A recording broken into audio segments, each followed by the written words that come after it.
had a wonderfully normal childhood.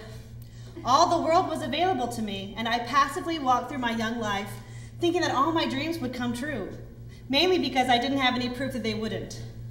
My mom and dad were the perfect suburban parents. You know the sort, strict when required, but mainly tasked with making sure I knew how wonderful I was. I also had a sister who was 8 years older than me, so we were basically raised as only children. My sister Julie was the rebel, and I was the perfect little angel. She always liked to remind me that since she broke all the rules, I didn't have any left to break. Well, of course, she grew up to be very responsible, and I never had to be as the baby of the family. So there I was, 22 years old and at the cusp of my potential. I had just graduated from the University of Texas at Austin with a Bachelor of Science in Radio, Television, and Film. I know what you're thinking. So many job opportunities, right? Well, there could have been if I had any interest in the industry, which after 4 years of attempting to be artistic and discovering that the extent of my artisticness with a camera was zoom in and zoom out, the job market was a little hopeless. So at this point, I was a college graduate with nowhere to live, no savings account, and no jobs on the horizon. The only thing I really wanted from my adulthood was to stay in Austin. I loved Austin. All my friends lived there, good live music, awesome bars. What else would someone in their 20s want? So I chose the path of least resistance and moved in with my sister and her husband. Yeah, they were more than happy to have a roommate, but I think they wanted a roommate who could pay rent. I needed money, but I didn't know what skill set my degree prepared me for. So for about 2 months, I looked for a job and found nothing. I would get up every morning and scour the internet.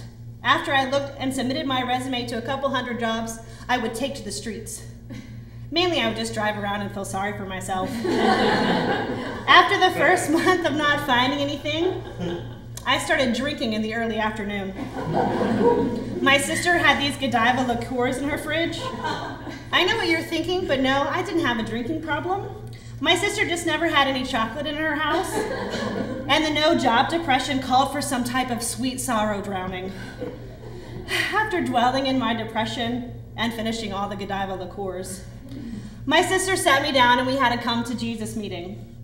She pretty much told me to go to a temp agency and get a job, any job, or get out. I think I was beginning to wear out my welcome. My sister loves me, but she didn't appreciate the fact that I ate everything in sight and didn't pay for anything. So I took her advice and I had a job in 2 days. I could get a job. Step 1 of adulthood accomplished, right? The job was for sales at an IT company. Yep, I was a telemarketer. The pride is filling my chest as I'm remembering this. The days when I called a company and asked if they wanted to buy a T1 line from AT&T, and then I'd hear the phone go dead. This was the job that took 2 months to get. Even though I hated the job, I was actually pretty good at it. I was promoted from the AT&T wing to the Cisco wing in 1 month, and I had the top sales for 3 months running. I should have been happy, but for some reason the depression was starting to sink back in. I just felt like my job was a huge soul sucker. But it paid the rent, and I thought this is what adults do. They work from 8 to 5 in a job they hate, but it pays the bar tab for happy hour, and they get the weekends off, right? So it's worth it. Well, after about 6 months, my soul was good and sucked dry. I was in full-blown depression. I started showing up late for work. I was constantly sick or not feeling good. And I had started drinking Cabernet at my desk in my coffee mug. It was truly turning into an unhealthy relationship. Oh, me and the job, that is not the Cabernet. That was fine. Obviously, my bosses were feeling that my performance was lacking, so I was switched to another department, and then another department, until the inevitable happened. I was laid off. Can you believe it? I was let go from a job that anyone could do. Seriously, anyone could do this job. I was better than that job. I should have been the one to end our relationship, not the other way around. So here I was again, a year later with no job, major debt. Depression makes me spend, apparently. And my sister and brother-in-law were no longer feeling charitable to the unemployed deadbeat sister. I honestly didn't know what to do. I literally slept all day for a week. The next week, I stayed in my PJs, drinking Godiva liqueurs at all hours of the day. What was wrong with me? All my other friends were doing great. They had good jobs, doing things they actually enjoyed. My friend Shelby was a landscape architect, and my other friend Rachel was an organ and tissue donor liaison. And I got laid off from an IT temp job. So yeah, this made me feel so incredibly small. Here is when my parents stepped into the situation. I am pretty sure my sister had a little something to do with this intervention. My mom sat me down and asked me what I wanted to do with my life. I told her I had no idea. She told me I had to move home. This was a big slap in the face.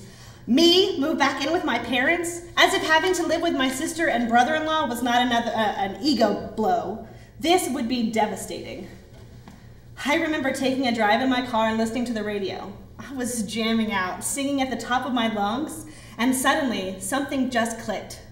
It was okay to fail, as long as you can pick yourself back up. So I moved back home to Waco and lived rent-free. The one caveat to rent-free meant working for my parents. They owned their own insurance agency, and I had, for as long as I can remember, worked at their office every summer. Now, I never wanted to be an insurance agent.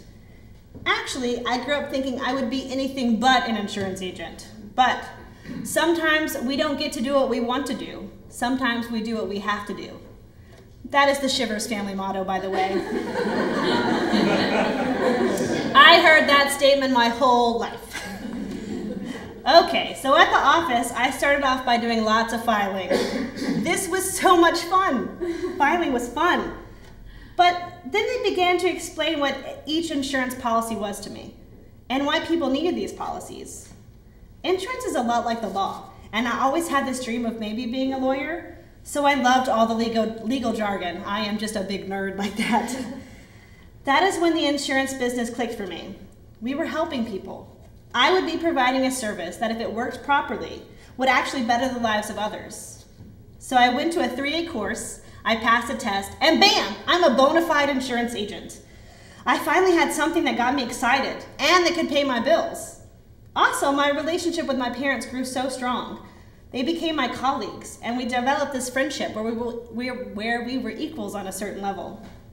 I have been in the insurance business almost 10 years now, and I still love going to work every morning.